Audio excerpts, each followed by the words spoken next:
90 महीने हो चुके जीएसटी लागू हुए। सबसे पहले एक आपको चौंकाने वाला आंकड़ा देना चाहता हूं। 90 महीने में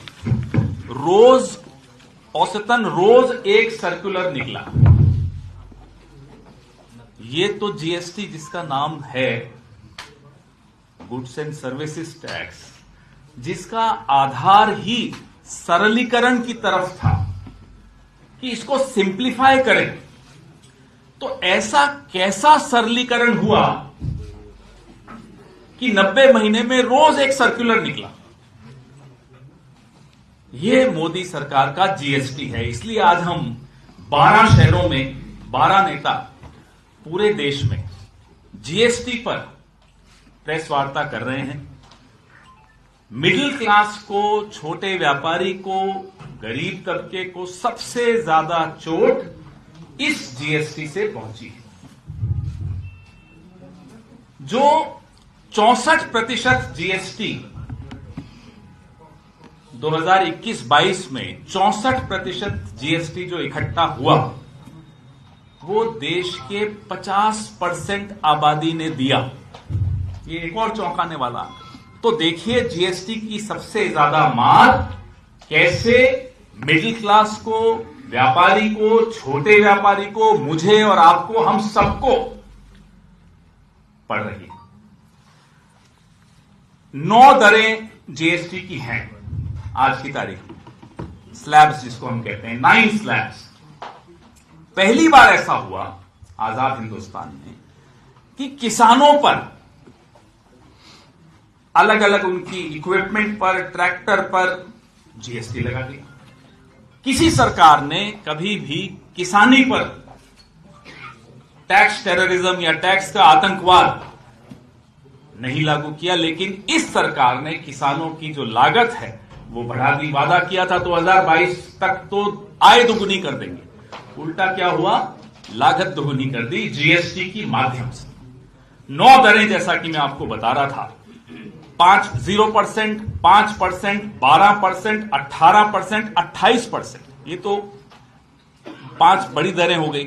फिर 0.25% एक और दर, फिर 3% की एक और दर स्पेशल कैटेगरी, और फिर कुछ ऐसे कॉम्पोजिशन स्कीम में 1.5%, 6%, अलग अलग इतनी दरें आपने बना दी। फिर आप कहते हो कि आप सरलीकरण की दिशा में जीएसटी लागू कर रहे हो।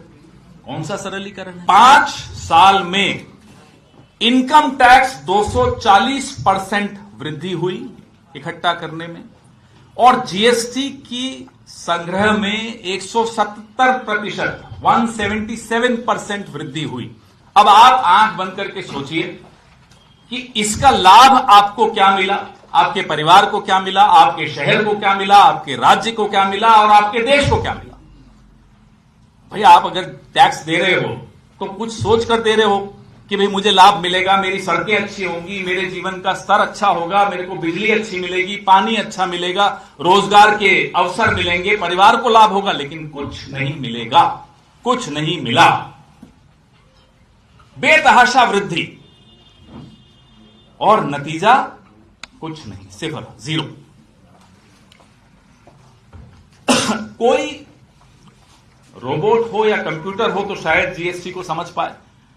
विदेशों में एक्सपर्ट्स ने प्रयास कर लिया कि भारत के जीएसटी को थोड़ा समझें, परिभाषित करें, सरल करें, कोई नहीं कर पाया। यहां तक कि जो अरविंद सुब्रमण्यम नाम के व्यक्ति हैं, मुख्य आर्थिक सलाहकार रहे हुए हैं प्रधानमंत्री के और जीएसटी के आर्किटेक्ट कहूंगा मैं उनको, वो खुद कहते हैं कि ये एक राष्ट्रीय त्रासदी है, इट्स अ नेशनल ट्रेजेडी। स्वर्गीय डॉक्टर मनमोहन सिंह ने 2017 में जब जीएसटी बन गई, लागू हो गई, तब मनमोहन सिंह जी ने बड़ी अच्छी एक बात कही, बड़ा अच्छा स्टेटमेंट दिया कि हम तो खुद जीएसटी के पक्ष में थे, हम लागू करना चाहते थे, लेकिन जिस तरीके से ये जीएसटी बिना देखभाल और पर्याप्त तैयारी के, ये उन्हीं के शब्द हैं, जिस तरह से ये लागू हो रही है, ये गरीब और मध्यम वर्ग को लूटने की नीति है। ये डॉक्टर मनमोहन सिंह ने कहा था, और उनकी बात आज इसी 10-15 दिन पहले उनका देहांत हुआ, उनकी बात आज सबको याद आ रही है कि वाकई सही कहा था उन्होंने। जीएसटी एक चोट है हम सब पर।